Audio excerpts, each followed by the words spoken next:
Hello, this is Mary Dubler, and this is another in our series on animals, birds, and bugs of the Bible. Our topic today is the moth. Surprised that moths are mentioned in the Bible? As we will see, Jesus uses these fascinating bugs to teach an important lesson about the accumulation of wealth. There are approximately 160,000 species of moths worldwide, and most of them are nocturnal, meaning they are active at night. Moth species vary widely as to size, coloration, and other characteristics. For example, the wingspan ranges from about a 1/4 inch up to the 12-inch spread of a species called the white witch that is found in South America, Mexico, and Texas. The life cycle of moths goes from egg to larva to pupa to adult. The larval stage is also called a caterpillar. Most caterpillars make cocoons from which they emerge as fully grown moths with wings. The caterpillars of a few moth species dig holes in the ground where they stay until they become adults. Some moths, especially their caterpillars, can be major agricultural pests such as the corn borers and the African sugarcane borers. Certain species are also pests because they eat fabric made from natural fibers such as wood and silk. Moths are important pollinators for many flowering plants, including some that are not visited by bees. They are also a good food source for certain bats, owls, and other birds, as well as lizards, rodents, and other animals. Moths are eaten even by bears.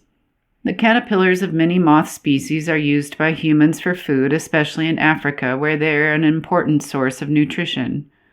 And some moths, such as the silkworm, are farmed to collect and use their cocoons that are built of silk.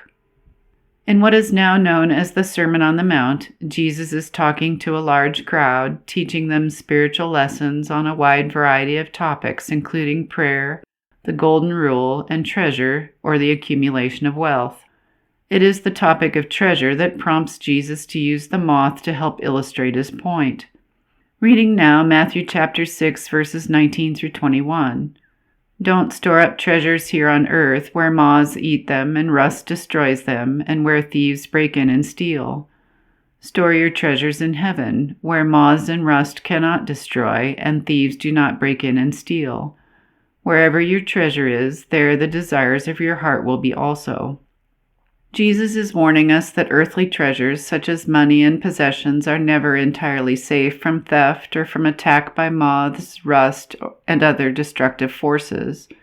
So while it is important to do work diligently and to provide for our family's present and future needs, this pursuit should not be elevated above all else. Jesus says that instead we should store up treasures in heaven which are forever protected from decay and theft. What are treasures in heaven? These are deeds done on earth that have good and eternal significance. For example, kindness, love, generosity, and forgiving one another. What are your treasures? If you are not sure, ask Jesus to show you and teach you. And I recommend you read the whole Sermon on the Mount found in Matthew chapters 5, 6, and 7. This is Mary Dubler, and I hope you've enjoyed learning about moths and what Jesus says about treasures. Please watch others of our videos in the Animals, Birds, and Bugs of the Bible playlist.